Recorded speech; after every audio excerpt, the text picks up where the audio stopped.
This Bhairavi pendant that I am wearing is not some ordinary pendant. It's highly energized pendant which I started wearing only once I got initiated into Devi Sadhana. But wait, does this mean that I can wear this only once I get initiated? Of course no. Then why am I framing my script like this? Am I trying to sell you this pendant? No. Today, my focal point is not Devi, but the science behind its working. If you remember my very first line, I told three keywords: the ordinary pendant, energized and initiated. So basically, my point of focus today for this video to make you aware about the initiation process, also known as Diksha in Hindi, after which anything ordinary becomes extraordinary. See, there are many rituals that we perform in our day-to-day life. Maybe we do puja, we do certain chanting, we chant Durga Saptasati, or we chant any Shiva mantra, or we chant the simple arm chanting. And we do all these because our parents or teachers or in some other way our friends have told us that okay, if we do this, our sleep will be better. If we do this, we will be more calm. Our fear will go away. Our mind will become sharp. And out of this, some of us even start doing a certain type of intense sadhana like chakra meditation or any kind of mantra chanting without any proper guidance, just by watching its benefit in 1 or 2 videos. Does these all work? Of course they work, because all these are energy or reverberation that were framed in certain kind by our ancestors. But to what extent they work, we don't know. Will it work according to our wish to produce the same result as we wanted is again a question mark. So I took the example of this pendant, not because I want to explain you that you can wear this only once you get initiated. It's not like that. Anybody can wear this even before initiation. Anyway, nobody is going to come and ask you whether you have been initiated or not. But if you wear this without getting initiated, to what extent you become receptive to her is a question mark. And to what extent you are able to hold her is again a question mark. And same goes with Mahamantra chanting, that is Am Namah Shivaya, without getting initiated by a guru or without getting Diksha, just by listening to certain videos in YouTube and scrolling certain shorts and reels and watching their benefits. Will it be fruitful if you are not initiated? Of course yes, it will be fruitful. But to what extent and what kind of energy will it produce in an uninitiated being is questionable, because that person has no guidance as to how to chant it. We simply watch certain segment of one video, certain segment of another video, mix and match and start doing our own sadhana. So how long will it take to produce the desired result as per our wish? We don't know, because whether you accept it or not, we have certain karmas attached to us which has to be watched first. And so now comes the role of Guru, where he or she initiates any lay person through a mantra or through a sadhana or simply by touching the Ajna chakra through his thumb. So now today let's begin our video to know the science behind initiation. First, starting with Sadhguru, because this video is really going to be extraordinary when you will come to know that how initiation by a guru becomes our soul that even does not leave us during our dark phase or during our darkness.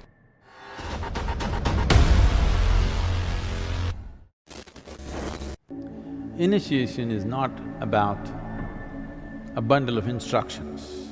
Initiation is a way of touching your life where nobody can touch you. They can touch your body, they can touch your emotions, they can touch your mind, that's all, isn't it? Initiation is something where we are changing the fundamental essence of your etheric body, just putting a seed on that level. You cannot destroy it because even you cannot touch it. If you allow it to grow, everything that I know, my guru knew and the whole tradition knew, you will know it in a moment. If you allow it to bloom, everything that's worth knowing can be just grasped from inwardly. If we have to use an analogy, if you know something about electricity, in electrical motors and stuff, there is something called as induction. The power is there, the motor is there, everything is there, but without an induction switch, it will not go. All the ingredients are there, but still it will not happen because there's no induction of energy. So initiation is like an induction. You have all the ingredients to be meditative, but it doesn't happen. Why does it not happen? Because this is the way the creation itself happened. Modern science is talking about how everything was empty space. Now they're removing the word empty and saying it was space. There is no physicality there, but there seems to be something else there. What that something else, we don't know, as for the science. And today they've made experiments where in vacuum state, if you apply a certain energy around it, not into it, around it, suddenly virtual protons and virtual neutrons will spill out. That means creation begins just because there's energy playing around. There's a beautiful story in the yogic tradition. Shiva, you must understand the word Shiva. Shiva means that which is not. It's an appropriate description for space. That which is physical, creation. That which is not is non-physical dimension of the existence. So Shiva means that which is not. Shiva was lying, his body spread across the cosmos. But he's not. He doesn't exist. He doesn't have a physical manifestation. Then Shakti, a certain dimension of energy, came and danced around him. And then he came alive. Then he started spitting galaxies out of his mouth. This is the most appropriate description of how creation happened. Still spitting galaxies, new galaxies, it's continuously happening. Simply because a certain energy touched it. Everything that was needed for creation was already there in him, but he needed induction. So initiation is a kind of an induction process. Now generally, human beings remains under the sway of bad karmas of past life, which do not allow him to make the desired level of progress despite of his hard work and sincere effort. In such cases, nothing can work better than a Guru Diksha or initiation by a Guru to remove the harmful effect of past karmas and to propel the sadhak onwards on the path of success. So basically, initiation is a sort of agreement between a Guru and the disciple, in which the disciple accepts him as a Guru with a promise to simply adhere to his instructions and orders, and similarly the Guru takes upon himself the entire responsibility of the disciple to take him to highest level of success. We can understand this very simply through an example. Just as a cloth has to be washed thoroughly to free it of stubborn stains, similarly, initiation work, through which Guru frees his disciple from his mental, psychological, physiological drawbacks so that he could make good progress with a free mind in the sphere of spiritualism and materialism. And it is the only power that transforms the knowledge and wisdom into the disciple through a Guru. And even though the disciple is sinful, he is just freed from all his bondages. So basically, in what form initiation can happen? So, when the Guru initiates his or her disciple, a flow of energy occurs from Guru to the disciple, which can be in any form: spoken words in form of mantras, subtle radiation emitted from the eyes, or gentle warmth from a touch on the forehead with the thumb. And do you know, a Guru is so powerful that he is not just limited through these means. That means he can transfer his energies across continent and can initiate someone through the medium of a photograph as well as through the medium of mobile and internet. And same way, something very similar is going to happen this Mahashivratri. As Mahashivratri approaches, Sadguru wishes that everybody must be able to access the grace of Adiyogi wherever they may be and become meditative, which can happen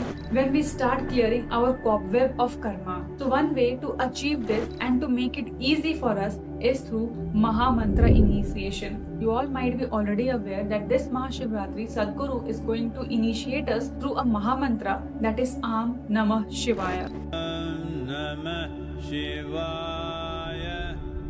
Now we all know that the whole existence is a complex amalgamation of sound. In that, we have identified few sounds which have the capability to open up different dimensions. Certain sounds are used with a particular purpose. These key sounds are generally called mantras, which is again are of different kinds. Now, this type of initiation through Mahamantra is a highly energized geometry of sounds. Sadhguru says that if one learns to use this in proper way, it can unhinge you from all those things that keeps you hanging towards inner development, not of ups and downs, but always soaked in bliss, so that the general or normal process of life does not become burdensome in experience. And do you know, the most magical thing is that when a person gets initiated through Mahamantra, the voice of Guru will automatically get superimposed on the disciple's voice if the disciple takes it in proper way, in such a way that once the person speaks, he won't hear his own voice, rather a Guru's voice. And slowly and gradually, the Guru's voice reverberates within the disciple. And ultimately, with this, the karma of who the person is or who we are get dismantled,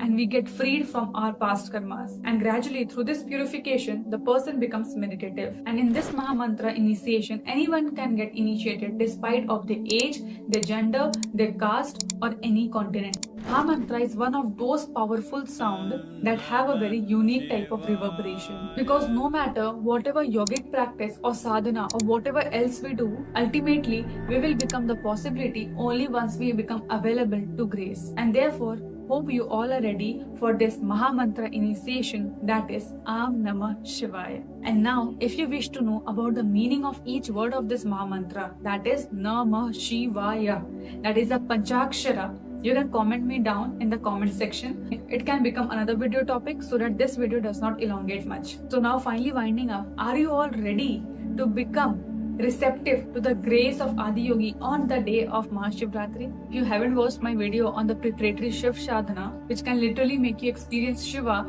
and make you highly receptive on the day of Mahashivratri, you can watch this video. It is a very intensive video which will tell you about the intense process of this sadhana. It's very easy, not very hard, but yes, you have to be committed. And also, if you wish to donate in Mahanadanam, link I have given in description. Hope you loved the video and found it meaningful. Please do share this with as many people as you can so that more and more people become aware of it. It's very important looking into current situations. And with this, closing the video, hope you loved it and found it meaningful. And if yes, do not forget to give it a like, share and subscribe. And up to next, stay safe, healthy, happy and namaskar.